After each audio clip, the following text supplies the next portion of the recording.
Assalamualaikum and welcome to my YouTube channel tech science hub.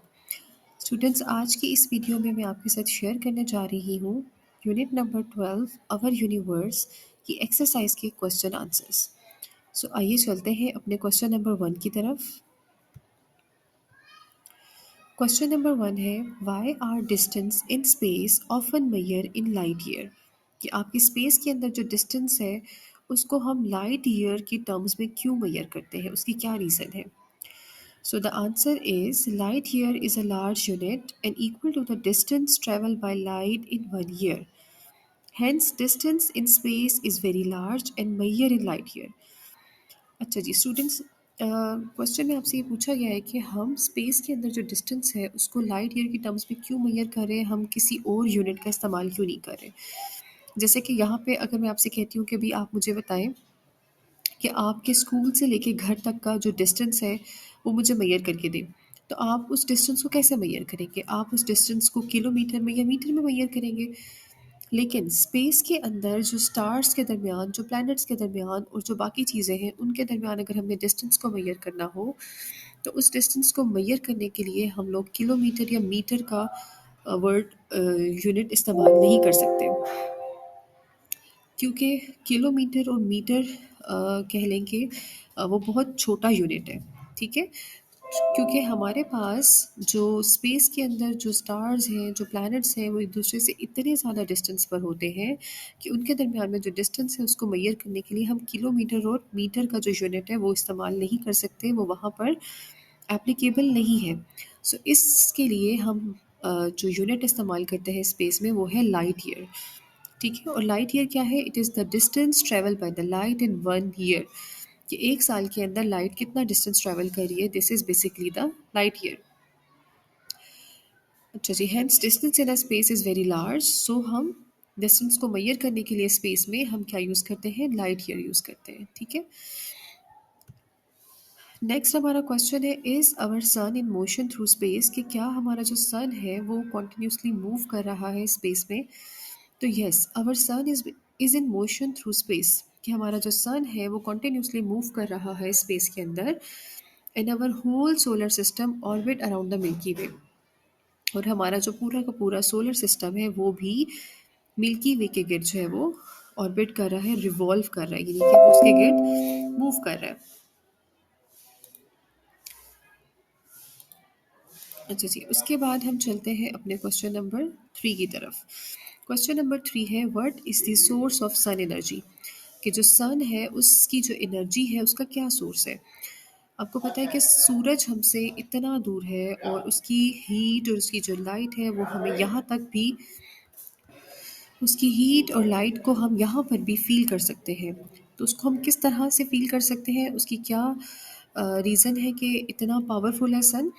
तो basically answer इसका ये है कि nuclear fusion reaction is the source of sun energy. Fusion occur when proton of hydrogen atom collide with each other to create helium atom। अच्छा students, होता क्या है कि आपके जो सूरज है, ठीक है, उसके अंदर कॉन्टिन्यूसली न्यूक्लियर फ्यूजन रिएक्शंस हो रहे होते हैं। ठीक है, और फ्यूजन रिएक्शन क्यों होता है? क्योंकि हमारे पास जो प्रोटॉन है हाइड्रोजन एटम का, वो आपस में जब एक दूसरे के साथ कोलाइड करता है तो उसके कोलाइड करने की वजह से जो एनर्जी है वो प्रोड्यूस होती है। ठीक है, और वो कोलाइड करके क्या बनाता है? हीलियम एटम बनाता है। ठीक है, यानी कि जब हाइड्रोजन और हाइड्रोजन आपस में कंबाइन करते हैं तो वो कंबाइन करके हीलियम एटम बनाते हैं। और हीलियम एटम जब बनता है तो इस सारे प्रोसेस के नतीजे में बहुत ज़्यादा एनर्जी रिलीज़ होती है। ठीक है, और यही एनर्जी बेसिकली हमारे सन की एनर्जी है। ठीक है, उसके बाद हम मूव करते हैं अपने क्वेश्चन नंबर 4 की तरफ। क्वेश्चन नंबर 4 है what are the advantages of space probe for not to return back to the अर्थ।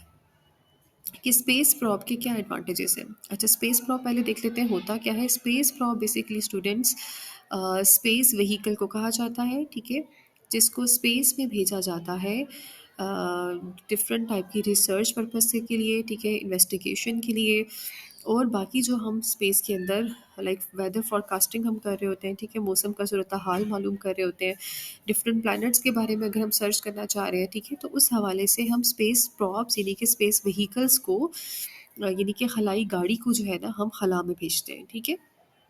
अच्छा, तो उसका क्या फ़ायदा है? सबसे पहला तो फ़ायदा ये होता है कि जो स्पेस प्रोब है वो इस तरह की मशीन होती है जिसमें हमें किसी किस्म के एस्ट्रोनॉट की, किसी किस्म के खलाबाज़ की हमें ज़रूरत नहीं होती, ठीक है?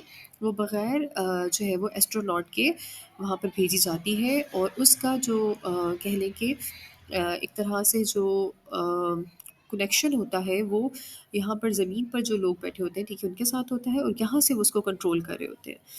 अच्छा, इसके अलावा जो दूसरा बेसिक एडवांटेज इसका वो क्या है कि it can overcome harsh atmosphere, ठीक है।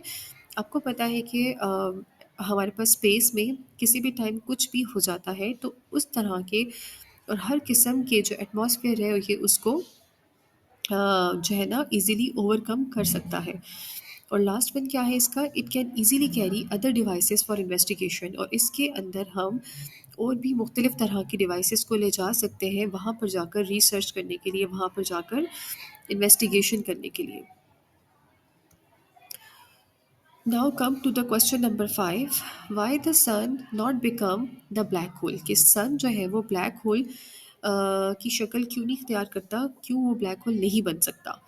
The answer is the sun need to be 20 time more massive to end it as a black hole, कि अगर सन जो है वो ब्लैक होल का जो है वो बन सकता है तब इस केस में बन सकता है जब वो 20 टाइम्स अपने साइज से बड़ा हो जाए, ठीक है। सो सूरज को 20 टाइम्स बड़ा होना पड़ेगा, मैसिव होना पड़ेगा, तब वो ब्लैक होल बनेगा, ठीक है। और ब्लैक होल क्या है, it is a region where gravity is very strong.